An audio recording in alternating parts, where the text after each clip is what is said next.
Chapter 1: Mythical Beginnings and the Founding of Rome. In the annals of history, few tales are as captivating and foundational as that of Rome's mythical origins. Rooted in legend and steeped in mystique, the story of Romulus and Remus and the founding of Rome serves as the cornerstone upon which the grand edifice of Roman civilization would be built. The earliest accounts of Rome's beginnings trace back to the mists of time, where myth and history intertwine to create a narrative of divine providence and human ambition. According to tradition, Rome was founded in 753 BC by Romulus and Remus, twin brothers of divine lineage. Nursed by a she-wolf and raised by humble shepherds, the brothers grew to adulthood with a sense of destiny coursing through their veins. The tale takes a dramatic turn when sibling rivalry erupts, leading to fratricide and the eventual ascendance of Romulus as the sole ruler of the fledgling city. With boundless ambition and a vision for greatness, Romulus sets about establishing the foundations of his new kingdom, laying down the walls of Rome and inviting outcasts and exiles to populate his realm. The founding of Rome not only symbolizes the triumph of civilization over the wild forces of nature, but also reflects the universal human yearning for order, community, and purpose. It is a story of resilience in the face of adversity, as the city rises from humble beginnings to become the epicenter of a mighty empire that would shape the course of history for centuries to come. Chapter 2: The Roman Kingdom. The Roman kingdom stands as the formative period in the history of Rome, laying the groundwork for the republic and empire that would follow. Emerging from the shadowy realm of myth, the kingdom was characterized by the rule of legendary kings who governed with varying degrees of authority and virtue. At the heart of the Roman kingdom lies the figure of Romulus, the city's legendary founder and first king. Under his rule, Rome undergoes a period of rapid expansion and consolidation as the nascent city-state asserts its dominance over neighboring tribes and communities. Romulus's reign is marked by both triumph and tragedy as he grapples with the challenges of governance and the demands of divine destiny. Following the mysterious disappearance of Romulus, a succession of 6 kings ascends to the throne, each leaving their mark on the evolving landscape of Rome. From the wise and just rule of Numa Pompilius to the militaristic ambitions of Tullus Hostilius, the kingdom experiences a diverse array of leadership styles and policies. However, it is the reign of the last king, Tarquin the Proud, that ultimately precipitates the downfall of the monarchy and the birth of the republic. His despotic rule and the infamous rape of Lucretia ignite a popular uprising, leading to the expulsion of the Tarquin dynasty and the establishment of a new political order based on shared governance and civic virtue. Chapter 3: The Roman Republic: Establishment and Expansion. The Roman Republic emerges from the ashes of the monarchy, heralding a new era of political innovation and civic engagement.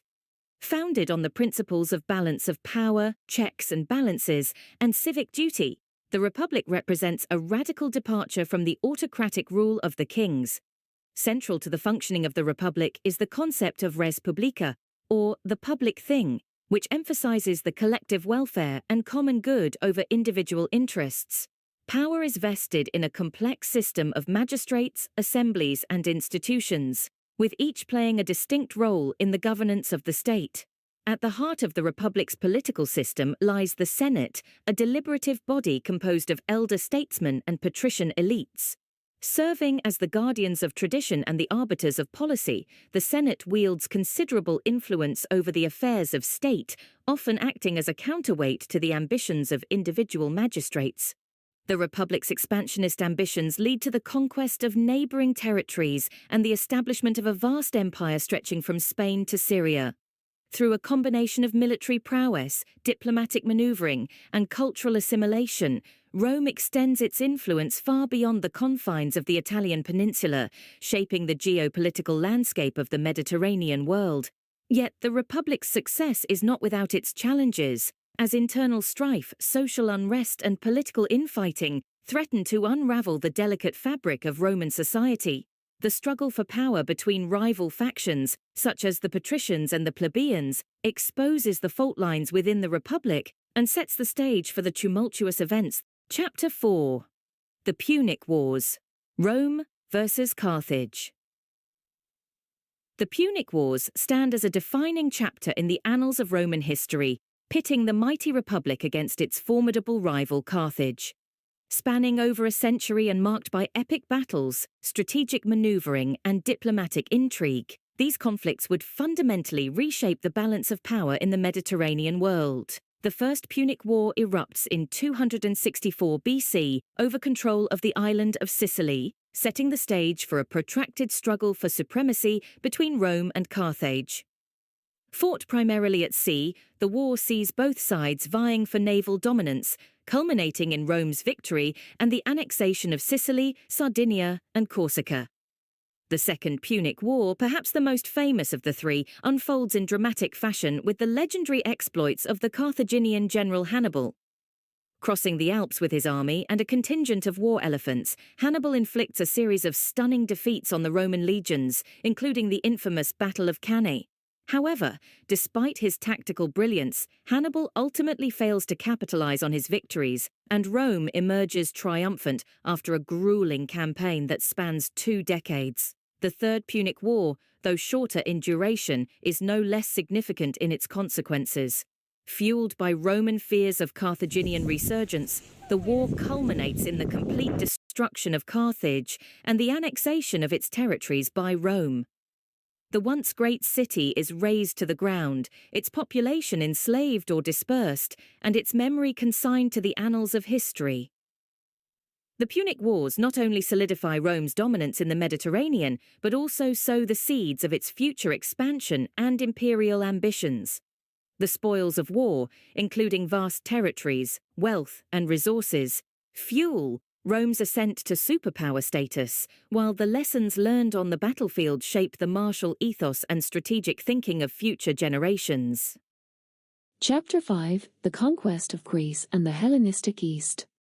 The conquest of Greece and the Hellenistic East represents a pivotal moment in Roman history, as the Republic extends its dominion over the cultural and intellectual heartland of the ancient world.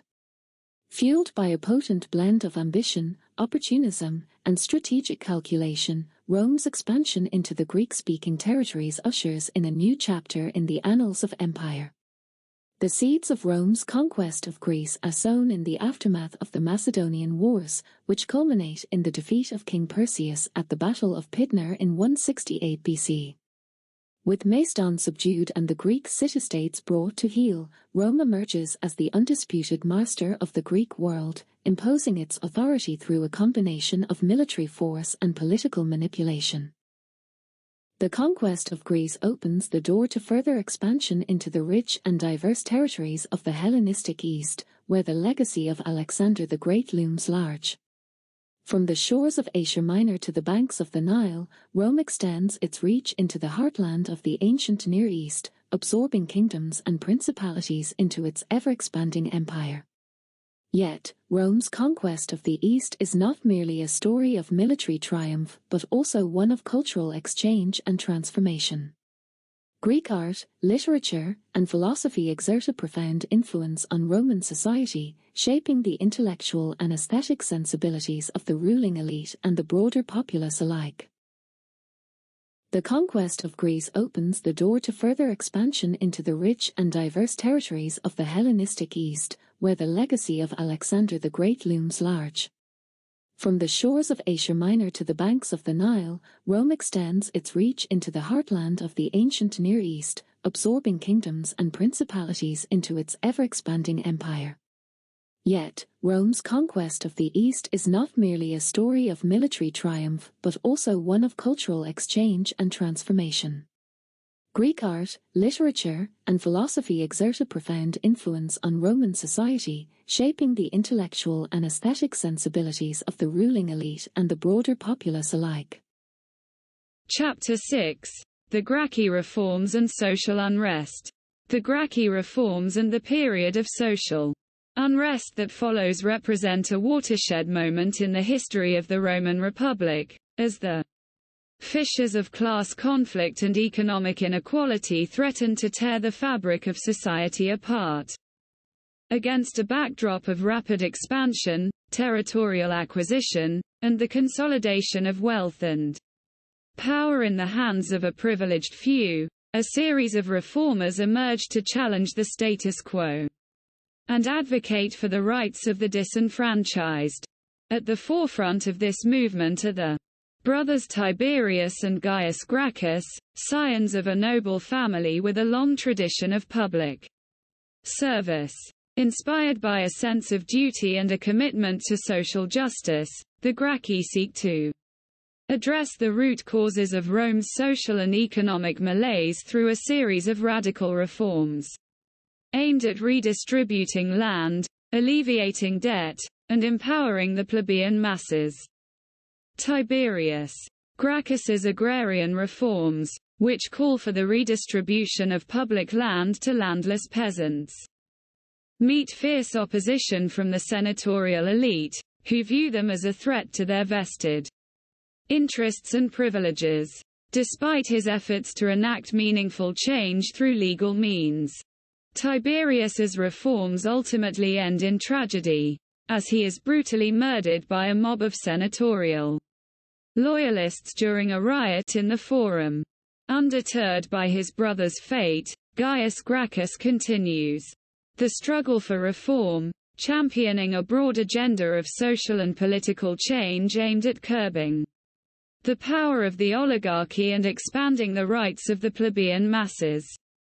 His efforts to enact land reforms, subsidize grain, and extend citizenship rights to Rome's Italian allies meet with mixed success, as entrenched interests and factional rivalries undermine his agenda and sow discord within the body politic. The rise and fall of the Gracchi brothers serve as a cautionary tale of the perils of political reform in a society riven by class conflict and factional strife.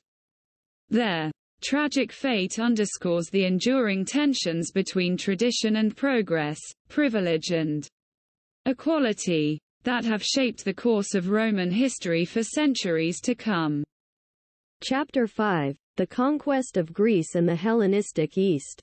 The conquest of Greece and the Hellenistic East represents a pivotal moment in Roman history, as the Republic extends its dominion over the cultural and intellectual heartland of the ancient world. Fueled by a potent blend of ambition, opportunism, and strategic calculation, Rome's expansion into the Greek-speaking territories ushers in a new chapter in the annals of empire. The seeds of Rome's conquest of Greece are sown in the aftermath of the Macedonian Wars, which culminate in the defeat of King Perseus at the Battle of Pydna in 168 BC. With Macedon subdued and the Greek city-states brought to heel, Rome emerges as the undisputed master of the Greek world, imposing its authority through a combination of military force and political manipulation. The conquest of Greece opens the door to further expansion into the rich and diverse territories of the Hellenistic East, where the legacy of Alexander the Great looms large. From the shores of Asia Minor to the banks of the Nile, Rome extends its reach into the heartland of the ancient Near East, absorbing kingdoms and principalities into its ever-expanding empire. Yet, Rome's conquest of the East is not merely a story of military triumph but also one of cultural exchange and transformation. Greek art, literature, and philosophy exert a profound influence on Roman society, shaping the intellectual and aesthetic sensibilities of the ruling elite and the broader populace alike. The conquest of Greece and the Hellenistic East marks the apex of Rome's imperial ambitions, as the Republic extends its dominion from the shores of the Adriatic to the frontiers of the Persian Empire. Yet, it also lays the groundwork for the challenges and conflicts that would come to define the later years of the Roman Republic, as the Republic grapples with the complexities of governing a vast and diverse empire. Chapter 6: The Gracchi Reforms and Social Unrest. The Gracchi reforms and the period of social unrest that follows represent a watershed moment in the history of the Roman Republic, as the fissures of class conflict and economic inequality threaten to tear the fabric of society apart. Against a backdrop of rapid expansion, territorial acquisition, and the consolidation of wealth and power in the hands of a privileged few, a series of reformers emerge to challenge the status quo and advocate for the rights of the disenfranchised. At the forefront of this movement are the brothers Tiberius and Gaius Gracchus, scions of a noble family with a long tradition of public service. Inspired by a sense of duty and a commitment to social justice, the Gracchi seek to address the root causes of Rome's social and economic malaise through a series of radical reforms aimed at redistributing land, alleviating debt, and empowering the plebeian masses. Tiberius Gracchus's agrarian reforms, which call for the redistribution of public land to landless peasants, meet fierce opposition from the senatorial elite, who view them as a threat to their vested interests and privileges. Despite his efforts to enact meaningful change through legal means, Tiberius's reforms ultimately end in tragedy, as he is brutally murdered by a mob of senatorial loyalists during a riot in the Forum. Undeterred by his brother's fate, Gaius Gracchus continues the struggle for reform, championing a broad agenda of social and political change aimed at curbing the power of the oligarchy and expanding the rights of the plebeian masses. His efforts to enact land reforms, subsidize grain, and extend citizenship rights to Rome's Italian allies meet with mixed success, as entrenched interests and factional rivalries undermine his agenda and sow discord within the body politic. The rise and fall of the Gracchi brothers serve as a cautionary tale of the perils of political reform in a society riven by class conflict and factional strife. Their tragic fate underscores the enduring tensions between tradition and progress, privilege and equality, that have shaped the course of Roman history for centuries to come. Chapter 7: The Rise of Julius Caesar. The rise of Julius Caesar represents a pivotal moment in the history of Rome, as the charismatic general and statesman ascends to power amidst the chaos and turmoil of the late Republic. Born into a patrician family with a distinguished lineage, Caesar rises swiftly through the ranks of Roman society, forging alliances, building patronage networks, and cultivating a reputation as a bold and ambitious leader. Caesar's early career is marked by military success and political maneuvering, as he distinguishes himself on the battlefield and cultivates a loyal following among the common soldiers and provincial elites. His conquest of Gaul, marked by stunning victories and audacious campaigns, earns him fame, fortune, and the adulation of the Roman people. Yet, it is Caesar's mastery of politics, rather than warfare, that ultimately propels him to the pinnacle of power in Rome. Forming a strategic alliance with Pompey the Great and Crassus, two of Rome's most powerful and influential statesmen, Caesar consolidates his position within the political establishment and positions himself as the champion of the people against the entrenched interests of the senatorial elite. The first triumvirate, as the alliance comes to be known, proves to be a formidable force in Roman politics, allowing Caesar to secure the consulship and enact a series of sweeping reforms aimed at curbing the power of the aristocracy and addressing the grievances of the urban poor. From land redistribution to debt relief to the extension of citizenship rights, Caesar's reforms mark a radical departure from the status quo and herald a new era of populist politics in Rome. However, Caesar's meteoric rise to power is not without its detractors, as his increasingly autocratic tendencies and imperial ambitions alarm many within the senatorial elite. Fearing the erosion of republican values and the concentration of power in the hands of a single individual, a cabal of senators conspires to thwart Caesar's ambitions and preserve the traditional order.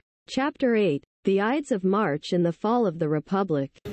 The Ides of March, a fateful day in the year 44 BC, marks the climax of the struggle for power between Caesar and his detractors, as the dictator is assassinated in the hallowed precincts of the Senate by a group of disgruntled senators led by Brutus and Cassius. The assassination of Caesar sends shockwaves throughout the Roman world, plunging the Republic into a state of turmoil and uncertainty. In the aftermath of Caesar's death, Rome descends into chaos as rival factions vie for control of the city. And the fate of the Republic hangs in the balance. Against a backdrop of political intrigue, military maneuvering, and popular unrest, a power struggle erupts between Caesar's supporters, led by Mark Antony, and his opponents, led by Brutus and Cassius. The Second Triumvirate, formed in the wake of Caesar's assassination, represents an uneasy alliance between the three most powerful men in Rome: Mark Antony, Octavian, and Lepidus. Together, they set out to avenge Caesar's death and restore order to the Republic, launching a campaign of proscriptions and purges aimed at eliminating their enemies and consolidating their grip on power. Yet, the uneasy peace of the triumvirate is short-lived, as personal rivalries and conflicting ambitions soon threaten to tear the alliance apart. The rivalry between Antony and Octavian, in particular, comes to a head with the naval battle of Actium in 31 BC, which culminates in Octavian's victory and the establishment of the Principate. With the defeat of Antony and Cleopatra, Rome enters a new phase in its history, as Octavian emerges as the undisputed ruler of the Republic and assumes the title of Augustus, or the Revered One. The fall of the Republic and the rise of the Principate mark the end of an era and the beginning of a new chapter in the history of Rome. Chapter 9, The Age of Augustus, Pax Romana begins. The Age of Augustus, often referred to as the Augustan Age, represents a golden era of peace, prosperity, and cultural achievement in the history of Rome. Under the enlightened rule of the first emperor, Augustus Caesar, Rome experiences a period of unprecedented stability and growth, laying the foundations for the Pax Romana, or Roman peace, that would endure for centuries. Born Gaius Octavius Thurinus in 63 BC, Augustus rises to power amidst the chaos and turmoil of the late Republic, forging alliances, building patronage networks, and positioning himself as the heir to Julius Caesar's legacy. Following his victory over Mark Antony and Cleopatra at the Battle of Actium in 31 BC, Augustus consolidates his position as the sole ruler of the Roman world, ushering in a new era of centralized authority and imperial governance. Augustus's reign is characterized by a series of far-reaching reforms aimed at strengthening the institutions of the state and promoting the welfare of the Roman people. From administrative reorganization to military restructuring to social legislation, Augustus leaves no stone unturned in his quest to secure the future of the empire and ensure the stability of his regime. Yet, it is not merely through the exercise of power and authority that Augustus leaves his mark on the history of Rome, but also through his patronage of the arts, literature, and architecture. From the construction of monumental public works such as the Forum of Augustus and the Era Passus to the promotion of literary and cultural patronage, Augustus presides over a cultural renaissance that rivals the glories of ancient Greece. The Age of Augustus represents a high watermark in the history of Rome, as the empire reaches its zenith of power and influence under the benevolent rule of its first emperor. Yet, it is also a period fraught with contradictions and complexities, as the ideals of peace and prosperity are tempered by the realities of power and politics. Chapter 10, The Julio-Claudian Emperors. The Julio-Claudian dynasty, which spans the reigns of the emperors Augustus, Tiberius, Caligula, Claudius, and Nero, represents a period of both stability and turmoil in the history of Rome. Emerging from the ashes of The Republic, the dynasty asserts its dominance over the Roman world, shaping the course of history for generations to come. At the heart of the Julio-Claudian dynasty lies the figure of Augustus, Rome's first emperor and the founder of the Principate. Under his rule, Rome experiences a period of relative peace and prosperity, as Augustus consolidates his power and implements a series of far-reaching reforms aimed at strengthening the institutions of the state and promoting the welfare of the Roman people. Yet, Augustus's death in 14 AD marks the beginning of a period of uncertainty and instability, as his successors grapple with the challenges of succession and the demands of governance. Tiberius, Augustus's adopted son and heir, struggles to fill the shoes of his illustrious predecessor, ruling with a mixture of caution and cruelty that earns him the enmity of the Roman people and the distrust of the senatorial elite. The reigns of Caligula and Claudius, by contrast, are marked by a mixture of eccentricity and pragmatism, as the emperors seek to balance the demands of power with the realities of imperial governance. Caligula's reign, in particular, is notorious for its excesses and brutality, as the young emperor indulges his whims and fantasies at the expense of the Roman people. Yet, it is the reign of Nero, the last of the Julio-Claudian emperors, that proves to be the most controversial and tumultuous. Nero's rule is marked by a series of crises and scandals, including the Great Fire of Rome and the persecution of Christians, which threatened to undermine the stability of the empire and erode the legitimacy of the imperial office.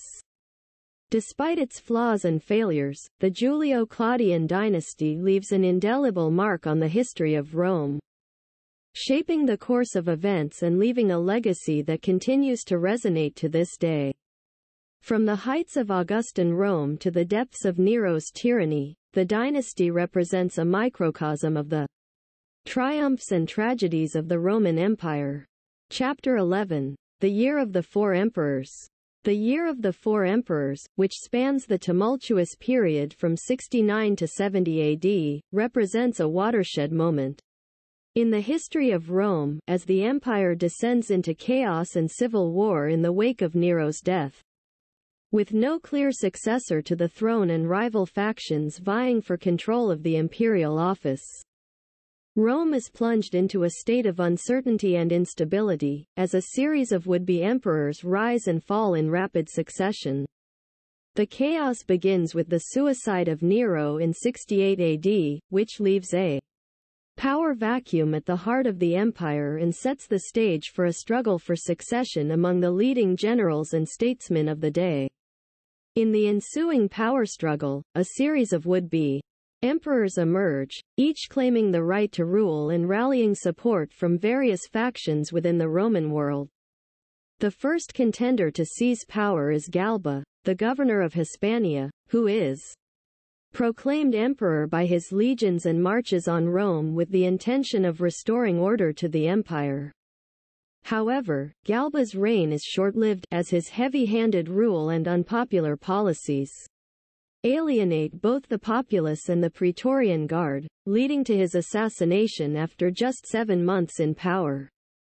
Galba's death paves the way for the rise of Otho, a former friend and ally of Nero, who seizes the imperial throne in a daring coup d'état. Yet, Otho's reign is marked by instability and insecurity, as he struggles to consolidate his power and faces challenges from rival claimants to the throne, including Vitellius, the governor of Germania. The year culminates in the decisive Battle of Bedriacum, where the forces of Vitellius emerge victorious over those of Otho, leading to the latter's suicide and the ascendance of Vitellius as emperor.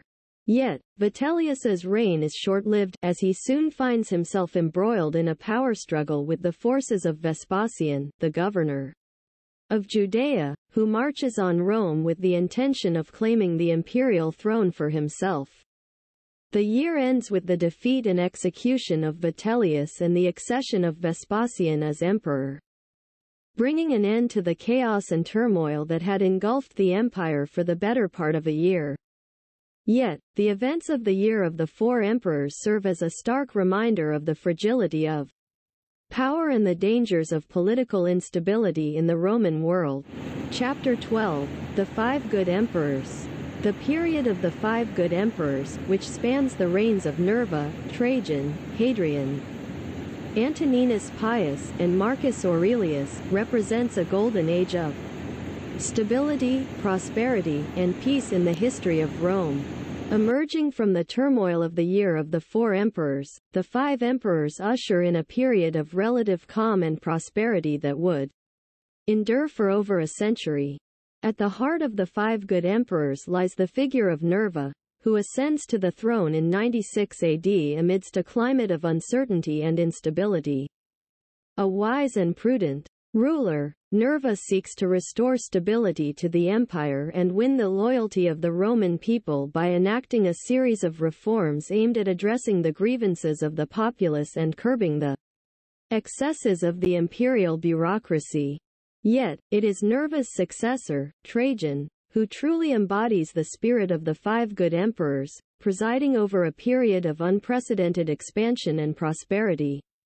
In the Roman world, under Trajan's rule, Rome reaches its greatest territorial extent, as the empire extends its dominion from the banks of the Danube to the shores of the Euphrates. Trajan's reign is followed by that of Hadrian, a cultured and enlightened ruler who seeks to consolidate the gains of his predecessor and promote the welfare of the Roman people through a combination of military strength and diplomatic skill. Under Hadrian's rule, Rome experiences a period of peace and stability, as the emperor focuses his energies on building public works, promoting the arts, and strengthening the empire's defenses. The reigns of Antoninus Pius and Marcus Aurelius, the last of the five good emperors, are marked by a continuation of the policies of their predecessors, as they seek to maintain the stability and prosperity of the empire through a combination of wise governance and judicious diplomacy. From the construction of public buildings and infrastructure to the promotion of education and culture, the emperors of the five good emperors leave an indelible mark on the history of Rome, shaping the course of events and laying the foundations for the empire's enduring legacy. Chapter 13. Crisis of the Third Century. The crisis of the Third Century represents a period of profound upheaval and turmoil in the history of Rome, as the empire grapples with a series of external invasions, internal revolts, and economic crises that threaten to undermine its very foundations. Emerging from the relative stability and prosperity of the five good emperors, the crisis plunges Rome into a state of chaos and uncertainty, as the institutions of the state are tested to their limits and the fabric of society is stretched to the breaking point. At the heart of the crisis of the Third Century lies the figure of Emperor Septimius Severus, who ascends to the throne in 193 AD amidst a climate of political intrigue and military unrest. A skilled general and ruthless politician, Severus seeks to restore stability to the empire and assert his authority over his rivals through a combination of military force and political manipulation. Yet, Severus's reign is marked by a series of challenges and setbacks, as he struggles to contain the threats posed by external enemies such as the Parthians and the Germanic tribes, as well as internal rivals vying for power within the imperial court. His death in 211 AD plunges the empire into a period of instability and uncertainty, as a succession of weak and ineffectual emperors struggle to maintain control over the fractious provinces and fend off the ever-present threat of invasion. The crisis of the Third Century reaches its nadir with the accession of Emperor Diocletian in 284 AD, who embarks on a series of far-reaching reforms aimed at restoring stability to the empire and reversing the tide of decline. From the division of the empire into separate administrative regions to the establishment of a rigid system of social and economic control, Diocletian's reforms lay the groundwork for the survival of the empire in the face of mounting external and internal pressures.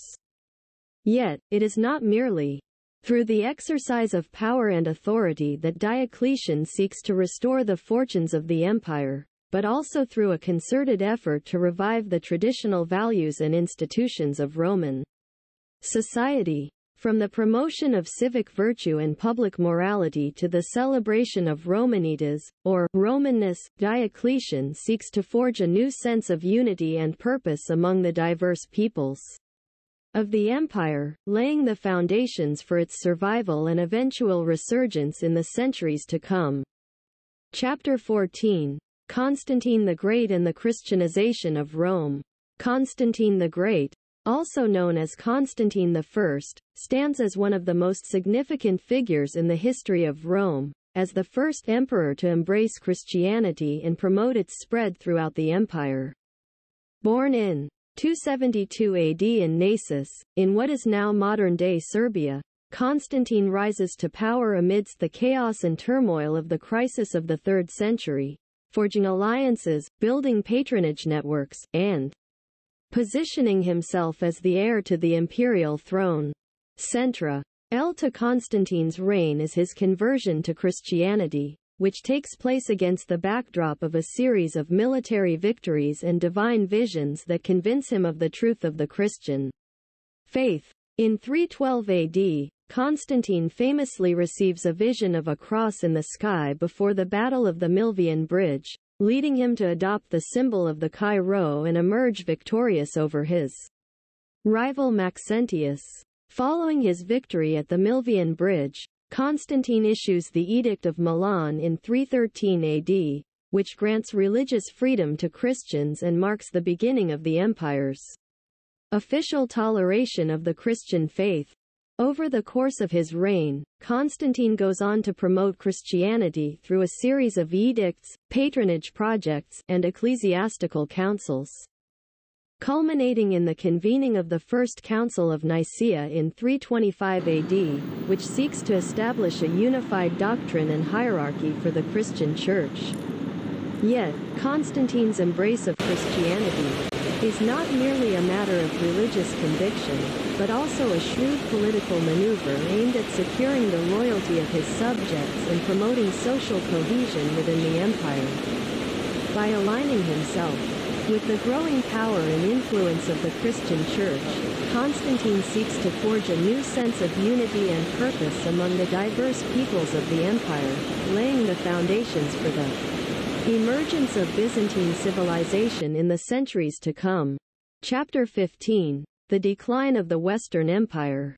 The decline of the Western Roman Empire represents a period of profound upheaval and transformation in the history of Rome, as the once mighty empire grapples with a series of internal and external challenges that ultimately lead to its collapse.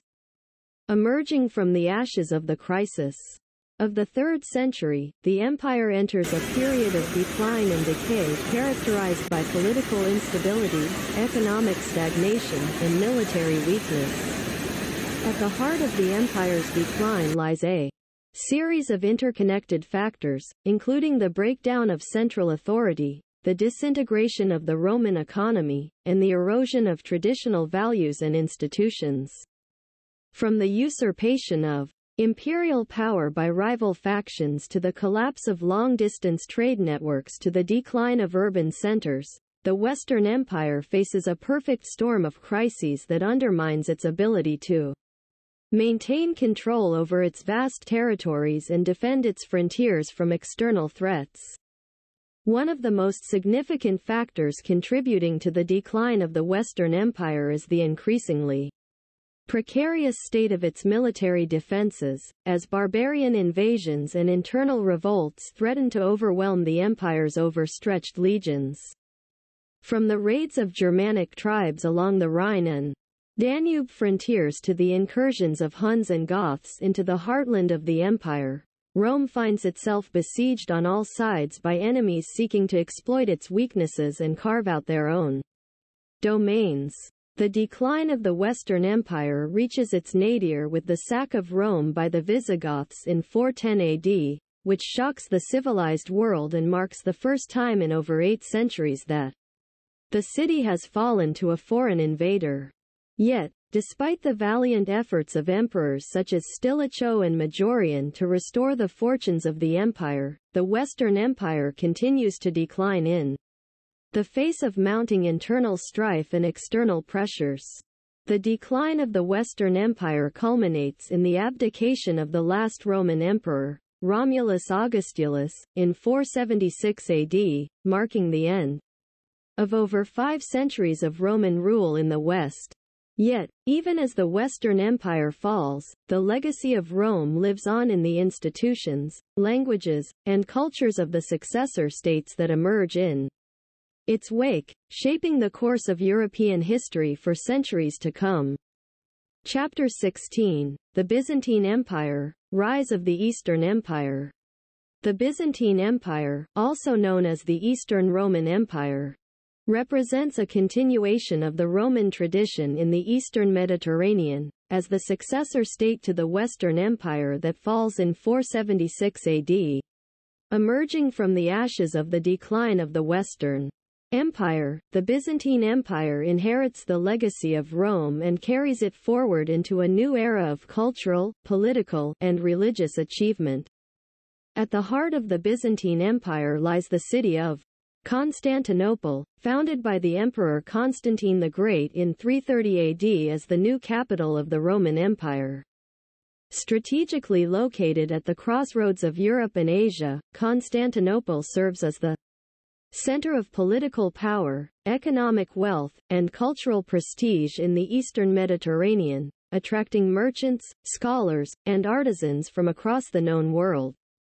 Under the leadership of emperors such as Justinian I and Heraclius, the Byzantine Empire reaches new heights of power and influence, expanding its dominion over the Balkans, North Africa, and Italy, and establishing itself as the preeminent superpower of the medieval world. From the construction of magnificent churches and palaces to the codification of Roman law and the preservation of classical learning, the Byzantine Empire fosters a rich and vibrant culture that serves as a beacon of civilization in an age of darkness and uncertainty.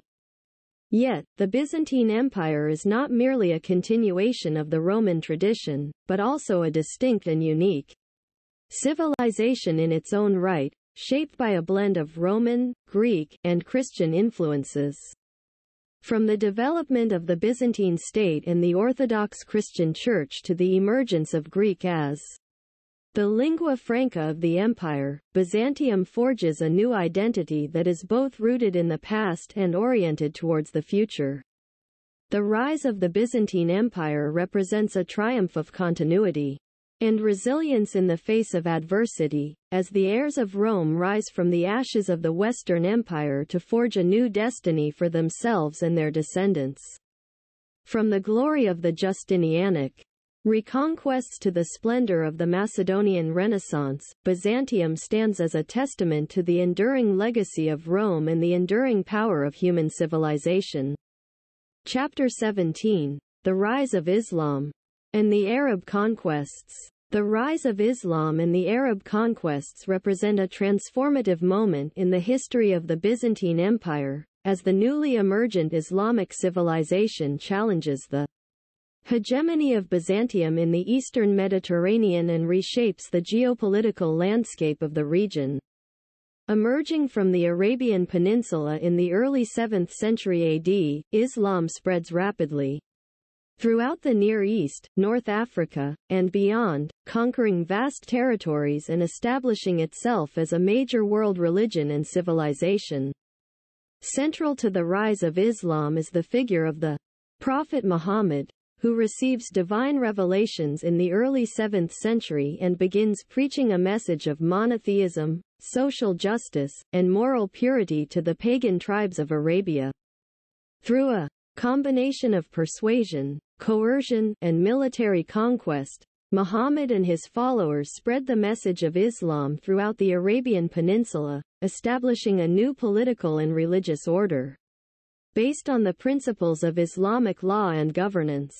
Following Muhammad's death in 632 AD, his successors, known as the caliphs, continue the expansion of the Islamic Empire, launching a series of campaigns against the Byzantine and Persian empires in the Near East.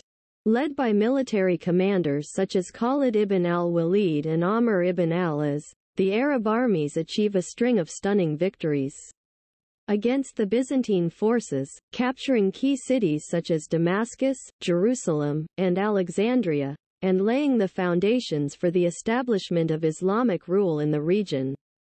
The Arab conquests represent a profound challenge to the Byzantine Empire, as the newly emergent Islamic civilization threatens to upend the existing order and redefine the boundaries of the known world.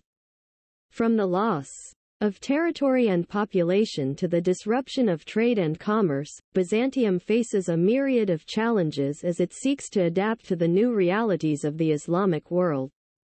Yet, despite the setbacks and challenges posed by the Arab conquests, Byzantium remains resilient in the face of adversity, enduring centuries of conflict and upheaval to emerge as a major power in the Eastern Mediterranean. From the heights of the Macedonian Renaissance to the triumphs of the Komnenian Restoration, Byzantium continues to exert its influence over the region, shaping the course of events and leaving a lasting legacy that endures to this day. Chapter 18: The Macedonian Renaissance. The Macedonian Renaissance represents a period of cultural, political, and economic revival in the history of the Byzantine Empire, as the empire experiences a resurgence of artistic, literary, and intellectual activity under the rule of the Macedonian dynasty. Emerging from the ashes of the iconoclastic controversy in the 9th century AD, the Macedonian Renaissance ushers in a new era of creativity and innovation in the Byzantine world, laying the foundations for a cultural golden age that would endure for centuries to come. At the heart of the Macedonian Renaissance lies the figure of the Emperor Basil I, who ascends to the throne in 867 AD amidst a climate of uncertainty and instability. A skilled general and shrewd politician, Basil seeks to restore stability to the empire and assert his authority over his rivals through a combination of military force and political maneuvering. One of the most significant achievements of the Macedonian Renaissance is the revival of Byzantine art and architecture, as the empire experiences a flowering of artistic creativity and innovation that rivals the glories of ancient Greece and Rome. From the construction of magnificent churches and palaces to the production of exquisite mosaics and icons, Byzantine artists and craftsmen produce some of the finest works of art in the history of the world, creating a visual language that speaks to the power and majesty of the empire. Yet, the Macedonian Renaissance is not merely a period of artistic achievement, but also one of intellectual and cultural ferment, as Byzantine scholars and thinkers rediscover the works of classical antiquity and seek to reconcile the wisdom of the ancients with the teachings of Christianity. From the translation of Greek and Latin texts to the compilation of encyclopedias and lexicons, Byzantine intellectuals play a key role in preserving and transmitting the cultural heritage of the ancient world to future generations. The legacy of the Macedonian Renaissance endures long after the fall of the Byzantine Empire, as the achievements of Byzantine artists, scholars, and thinkers continue to inspire and influence subsequent generations of artists, writers, and thinkers. From the Renaissance in Italy to the Enlightenment in Europe, the cultural legacy of Byzantium lives on in the art, literature, and philosophy of the Western world, shaping the course of human civilization for centuries to come. Chapter 19: The Komnenian Restoration. The Komnenian Restoration represents a period of political and military revival in the history of the Byzantine Empire, as the empire experiences a resurgence of power and prestige under the rule of the Komnenos dynasty. Emerging from the chaos and turmoil of the 11th century AD, the Komnenian Restoration ushers in a new era of stability and prosperity in the Byzantine world, laying the foundations for a period of renewed imperial glory that would endure for over a century. At the heart of the Komnenian restoration lies the figure of the Emperor Alexios I Komnenos, who ascends to the throne in 1081 AD amidst a climate of uncertainty and crisis.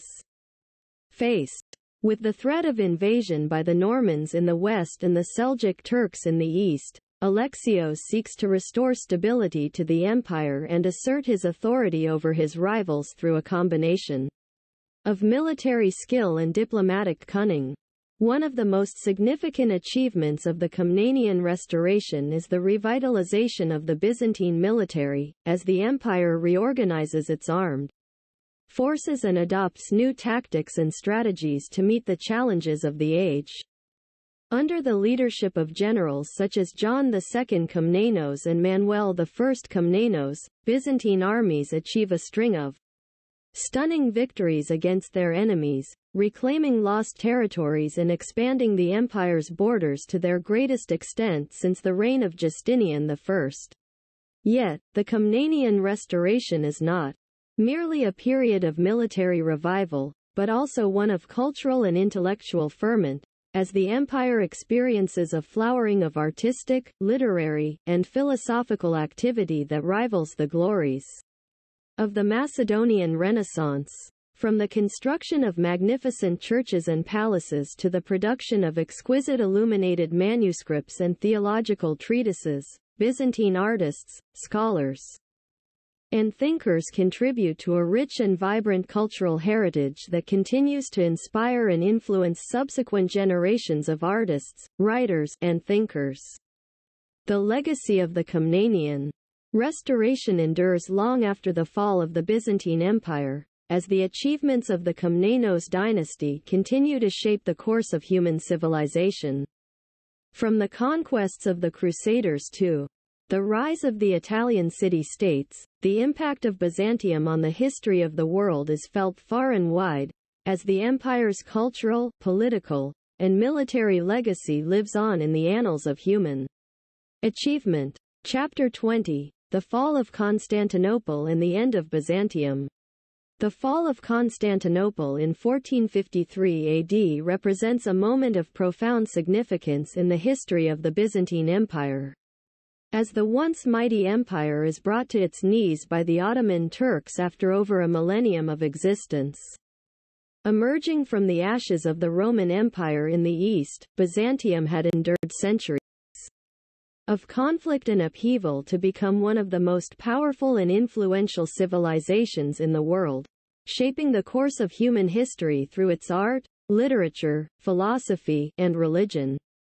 Yet, by the 15th century AD, the Byzantine Empire finds itself in a state of decline and decay, as internal divisions, external threats, and economic stagnation undermine its ability to defend itself against its enemies.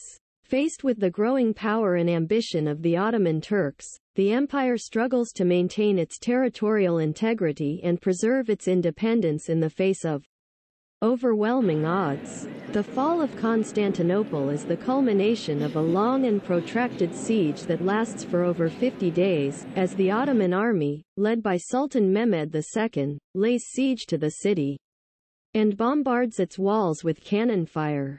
Despite the valiant efforts of the Byzantine defenders, who fight bravely to the last man, woman, and child, Constantinople falls to the Ottoman Turks on May 29, 1453, marking the end of over a millennium of Roman and Byzantine rule in the city. The fall of Constantinople has far-reaching consequences for the history of Europe and the world, as the Ottoman Turks establish themselves as the preeminent power in the eastern Mediterranean and expand their dominion over the Balkans, North Africa, and beyond. Yet, even as the Byzantine Empire falls, its legacy lives on in the institutions, languages, and cultures of the successor states that emerge in its wake, shaping the course of human civilization for centuries to come. In conclusion, the history of Rome is a story of triumph and tragedy, of conquest and collapse, of rise and fall. From the humble beginnings of a small city-state on the banks of the Tiber to the heights of imperial power and prestige, Rome leaves an indelible mark on the history of the world, shaping the course of events and leaving a legacy that endures to this day. Through its art, literature, philosophy, and religion, Rome continues to inspire and influence subsequent generations of artists, writers, and thinkers, as the eternal city lives on in the hearts and minds of all who cherish the memory of its glory and grandeur.